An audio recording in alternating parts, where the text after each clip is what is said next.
Welcome to Ghost Hunting, getting started. Thanks for tuning in. If you're new here, thank you and welcome. I'm Tim Arnwine. I'm a retired paramedic turned ghost hunter and author. Currently, I'm the case manager and investigator for War Party Paranormal and co-founder of Ghostly Experiences, Inc.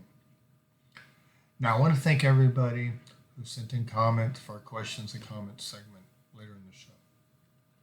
This week, we're going to be talking about forming teams, team member roles, finding an investigation, and pricing.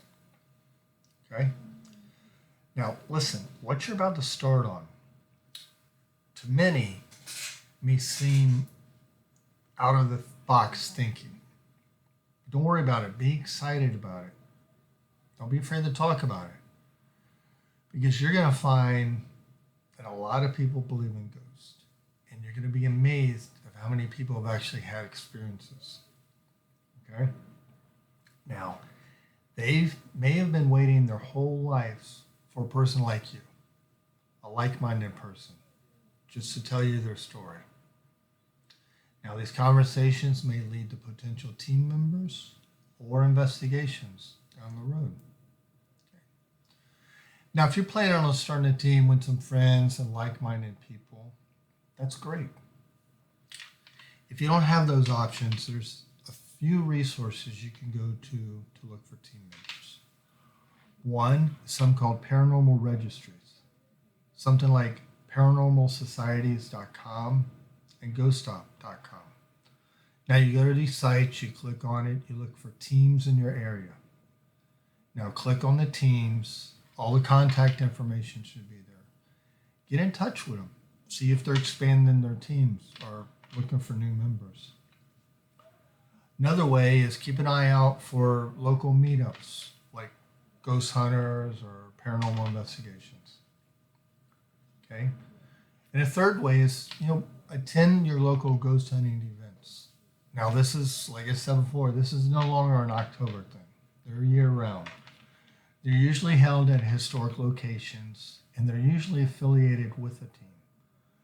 So get out there, go to these events, get to know the teams, and see if they're, expanding, looking for new members. Now, once you find some members who are interested, have a meeting. Find out their thoughts on ghost hunting. Find out their expectations. One expectation I get a lot of is I hear people say, "Well, are you hiring, or how much do you pay?" Well, we don't pay because we're volunteers. We're out there just ghost hunting because we love ghost hunting. We like getting the evidence, and we love looking for answers. Okay? Now, expectations. I had one years ago. This guy he sticks with me. I had a meetup group. There were a lot of people there. And this guy walked up to me later in the night, and he said, "Listen, are you only going to be investigating for ghost animals?" And I was taken back. No, man, I'm kind of hoping we're going to look for people that have passed and find answers for that. So, yeah, find out their expectations. They'll surprise you. But whether you're, if you're, going to build a team with friends or you're going to build a team with people you're getting to know, one thing you have to do, you have to feel good about these people. Because you have to remember, you're going to be taking these people into other people's homes and businesses. So you have to feel good about it. Now, once you start getting some people who are interested, you got to start promoting it. Promoting your team. Name your team, of course. Get a logo. A way to promote it is, build a website, social networks, invest in some business cards and team shirts. Now, over the years, I've been approached by dozens and dozens of people just by wearing my team shirt. They're great conversation starters. Okay? Now, while you're promoting, you're going to have to start investing in some tools. Because once that first case comes in, you want to be ready. Do not mortgage the house. Okay? Your first kit can just be like a camera, a camcorder, an audio recorder, some kind of MEL meter or an EMF meter, an infrared thermometer, and some flashlights. Okay? Now, all this stuff is available, of course, on any ghost store on the internet. But they're also available on eBay and Amazon. Okay? Now you're thinking, I may not be ready to start my own team. That's okay. Joining a team is an option. I joined a team before I went out on my own. The most credible teams I know, if you talk to their founders, you're going to find out that most of them joined the team too before they went out on their own. Okay? Now, you got to remember there's two things you need in this field. You're going to need credibility and experience. Now, a good team will give you credibility. And the team members will teach you how to use the tools and how to properly do an investigation. Okay? So, let's talk about team member roles. Now, you would think in a perfect world that every role has a member. Well, to be honest with you, most groups, their team members usually wear multiple hats. Like, for instance, I'm a case manager and an investigator for War Party. I'm also a big promoter. I'm always wearing my shirts, and every time I'm out, I'm always looking for places to investigate. Okay? But as a team leader, your priority is going to be to build your team. Now, if you can remember something, it'll go a long way. If you can remember that your team members, they're coming on with the same excitement, the same passion, and all that. But they're basically volunteering their time. So, they have their separate lives. They have jobs. They have families. So if you can remember that not every investigation will have every investigator, that's fine. Just build it into your numbers as you build your team. Now, I say it'll go a long way, that rule, because if you can show the passion, the excitement for investigating, but you can also respect that they have separate lives, you're going to attract team members to you. Okay? Now, another responsibility you're going to have until you get what we call a case manager is you're going to have to start bringing in investigations and confirming them. Now, once you get an investigation, it's okay, of course, to share the date, the time, the address, location of the investigation. But don't share the specifics. Okay? In other words, don't call your whole team and say, Friday we got an investigation. The guy is seeing a shadow in his bedroom. He's hearing voices from the kitchen. Okay? The reason for that is there's some that I like to call going in cold. It's a rule. Okay? The ideal investigation is that you bring your team in cold, no preconceptions of activity. And that way it gives a lot of credit to an honest investigation. All right? So let's say pre-investigation, the day of. Okay? You show up at the location with your team. Okay? You're going to go in by yourself. Leave your team outside. Because you're going to re-interview the client. The activity or concerns or hot spots. Has anything changed?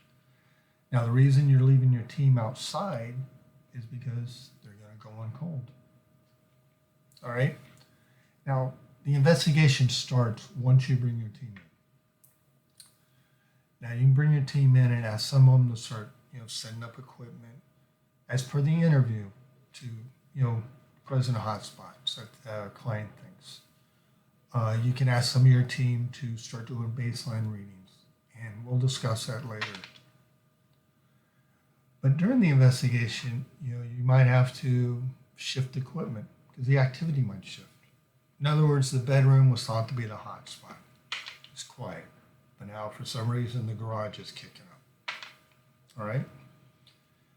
Now, during the investigation, your most important part is take part. Investigate. That's the funnest part of this. and you've worked hard to get here. All right? And the cool thing is you're going to be able to watch your team grow and watch yourself grow as you gain experience. Now, after the investigation, the post-investigation, you're going to want to gather any interesting evidence, pictures, video, audio, any notes that were taken, or any feelings that were felt. You're going to want to gather all that up from your team, review it, make up a package, set a time to talk to the client about the investigation, go over the evidence with them, find out how they felt about the investigation, find out how they're feeling now. Are they comfortable? Did they like the answers they got? Okay, because there may be a reason to do a follow-up investigation. Okay, we've had to do a few of them. And the reason might be, at the end of the day, the whole goal is to have your client comfortable with the situation they're in. Okay? And sometimes you might not catch any evidence, and that's okay. It happens. So if you're going to do a follow-up investigation, I always suggest that the client keeps a log for a week or two. Keep a log of the activity, the type of activity, the time frame. Because for all you know, you could have been there at the wrong time. The activity could be at 1 in the morning or 1 in the afternoon. Okay? So after the investigation, after the meeting, just keep in touch with them, see how the log's going. And if they still feel a follow-up needs to be done, schedule it. Make sure the team's available. Okay. Let's talk about your case manager. Now, your case manager is valuable because now they become the link between your team and the client. They're going to make the call to do the interview, find out the activity, the concerns, the hotspots, things like that. Okay? Now, very important for the case manager. When you're interviewing the client, do not be judgmental. Okay? They don't need that. Okay? When I talk to people, whether they call me or I call them, in effect, the first words out of their mouth are, "You're going to think I'm crazy," but. So they don't need someone judgmental. They need an empathetic person, empathetic to their concerns.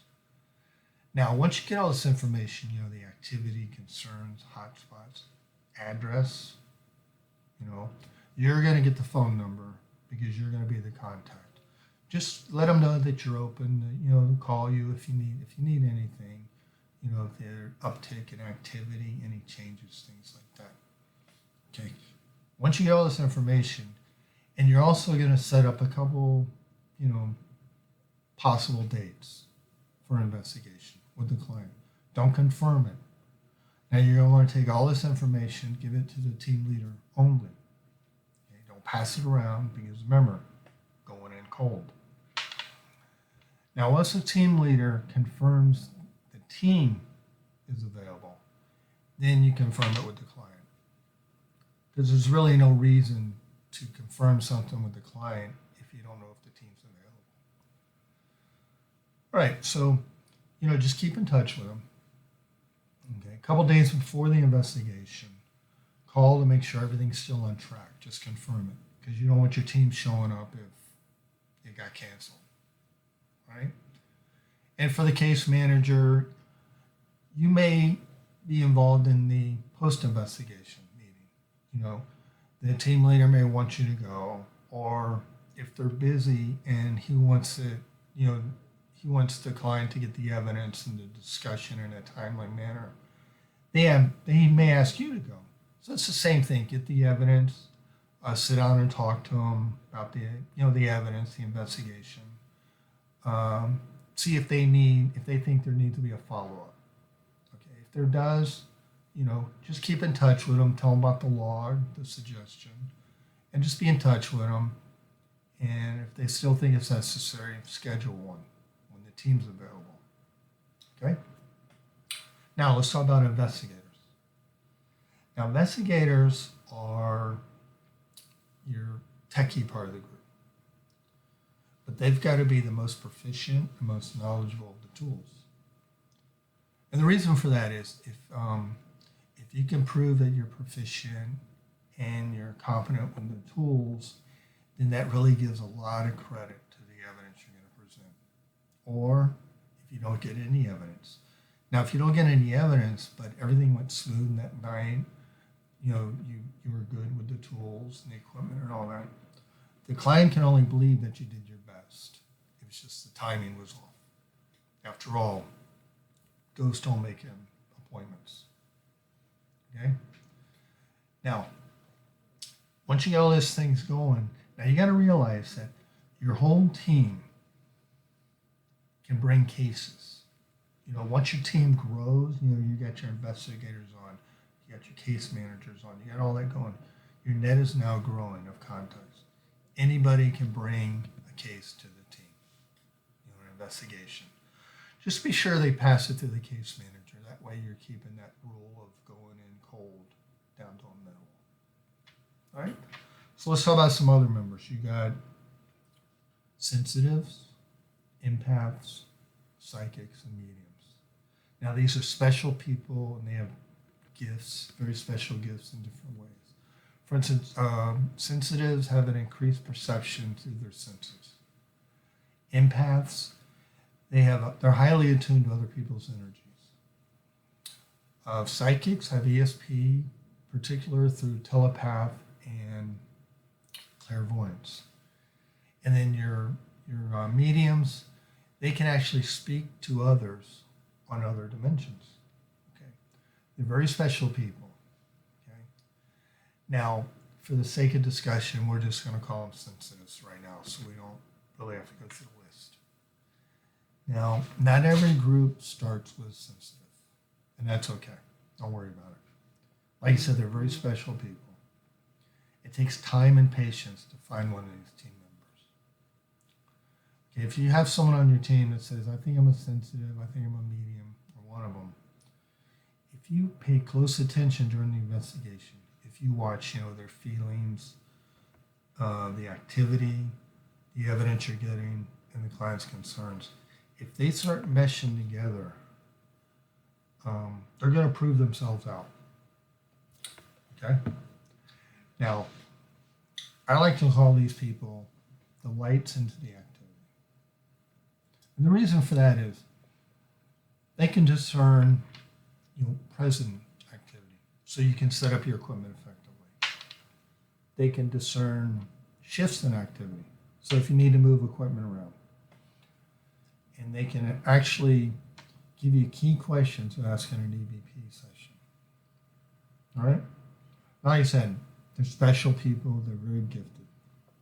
But feelings do not make evidence. Okay, they're not evidence.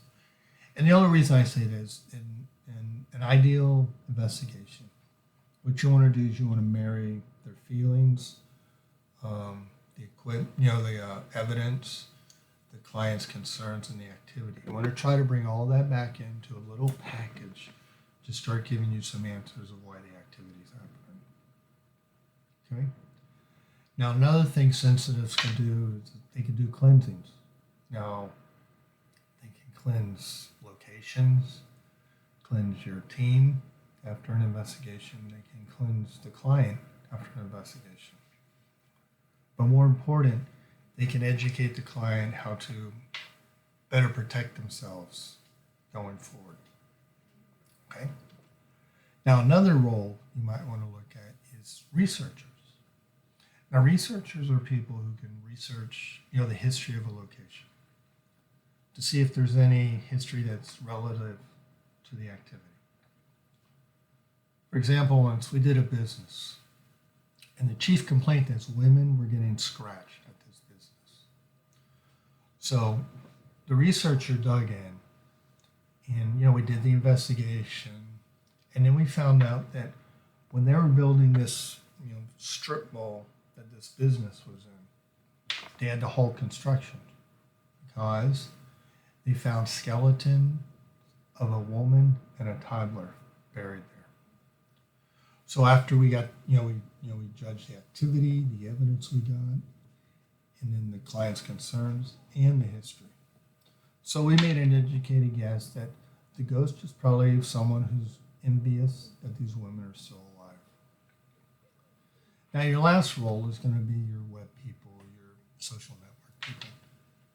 They're valuable because they're going to promote your team, make updates, make announcements, and post evidence. Okay. Now, some groups, including ours, will go live during an investigation on one of the social networks.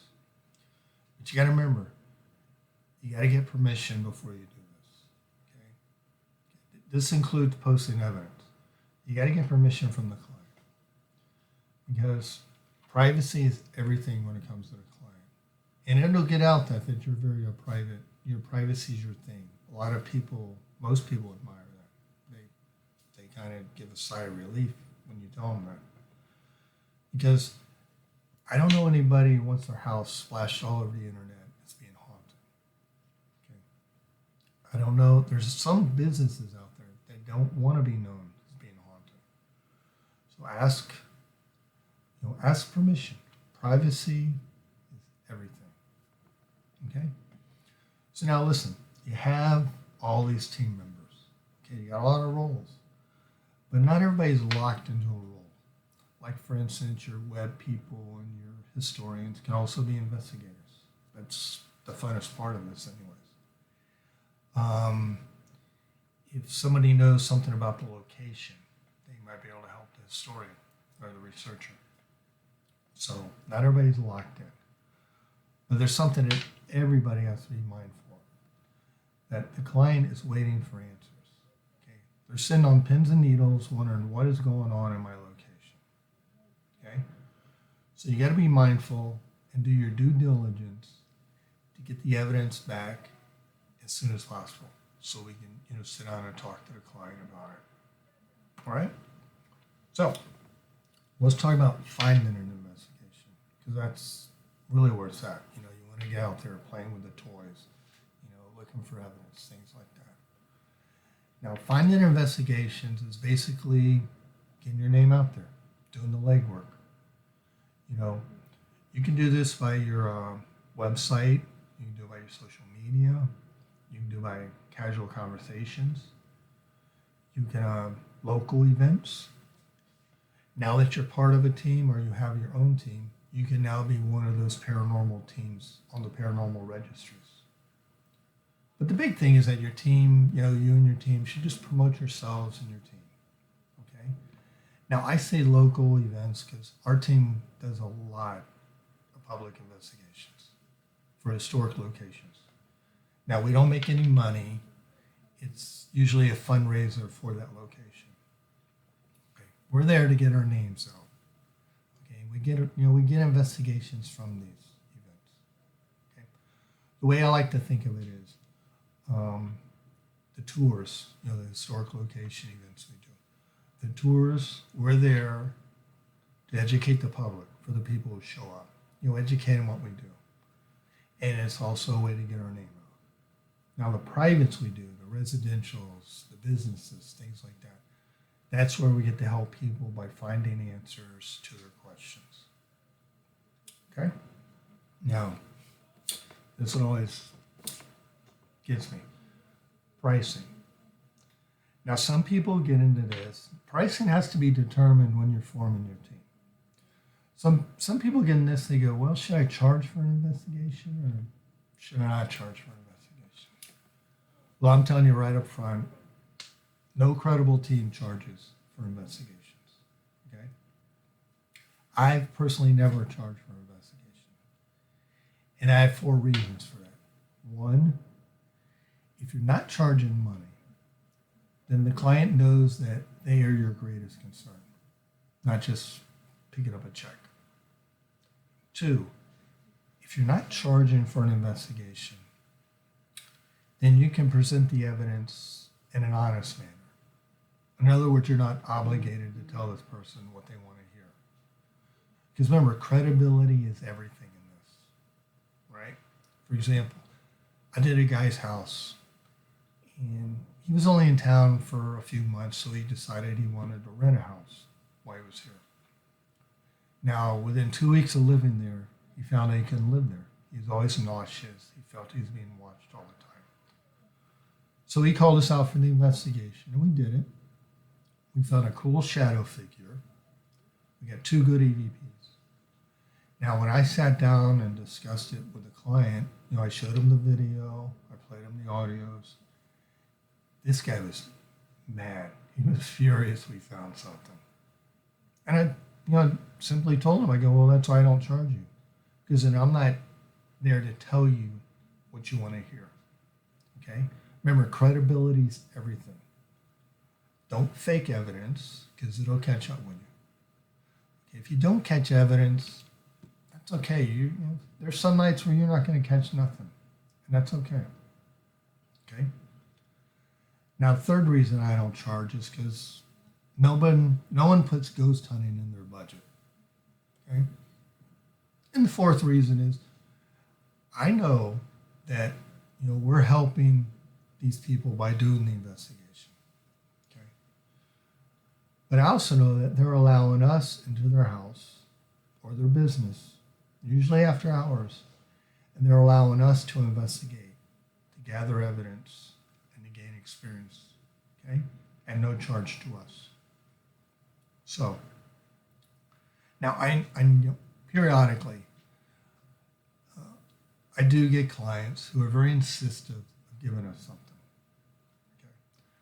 And I always tell them right up front, I go, listen, we're not a 501 charity. Okay? Now, if you really want to give us a donation, give a donation to your favorite charity in our name.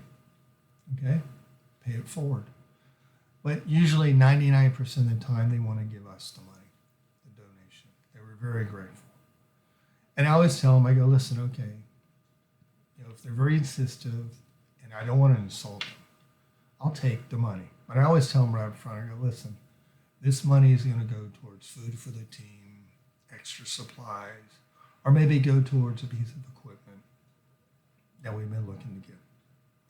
Okay? So, pricing. Your decision. Just be honest with your investigations. Be honest that you're there for the client. The word will get around and you will find your investigations. Okay? Now let's talk about some comments we got. We didn't get any comments about the EVP, and that's okay.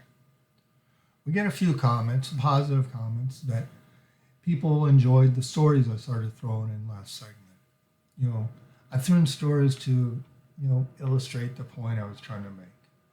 I'm a very visual person. If people can throw in a story to make a point, it helps me learn better. So I appreciate that. Now this week's, let's go back. Because I want you to send in comments. If you want, send in comments. You can send in comments to, this segment, last week's segment, or basically anything about ghost hunting.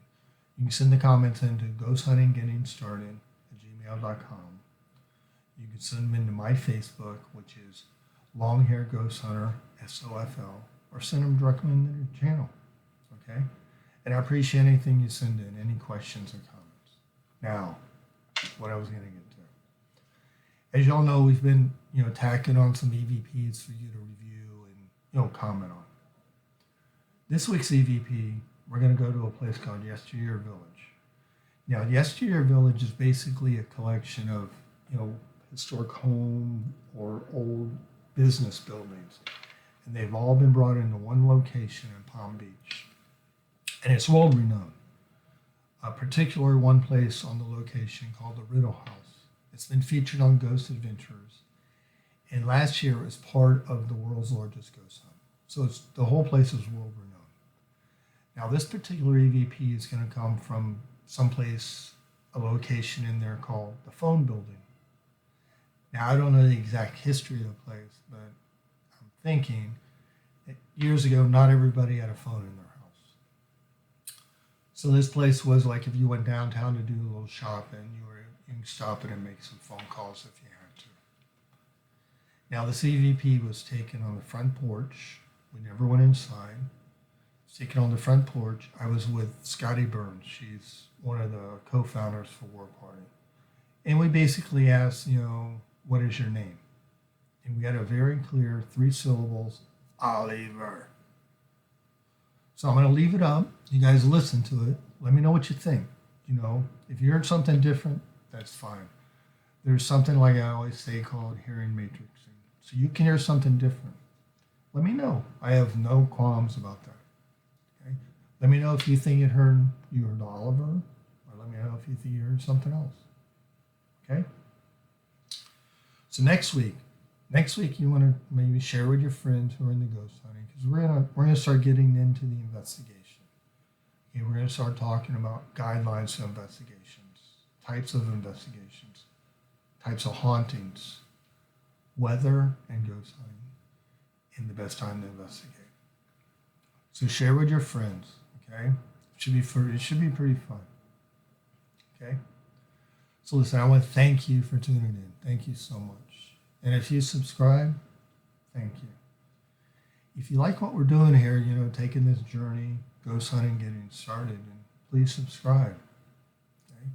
And please check out the book, Ghost Hunting Getting Started, on Amazon. Okay? Now listen, if you're going to go out there ghost hunting, please be safe. Please be careful. And please, if you like, share your evidence with us. Okay? Remember, the videos air on Tuesdays. Live events I'm going to announce here or on the Facebook. Now, hopefully I can get out to the locations. Now, I live in Florida, and Florida's been up and down with the spikes from the virus. So the locations are still pretty locked down. But as soon as they start loosening up, I'm going to get out there and either do a live event, or if they're restricted, maybe I can get out there and just tape one from a location. Okay? So listen, thanks again for everything. I look forward to hearing your comments. And please, like I said, be safe and be careful. I'll see you guys next time. Bye-bye. Can you give us your name, the person who's here? Can you give us your name, the person who's here? Can you give us your name, the person who's here?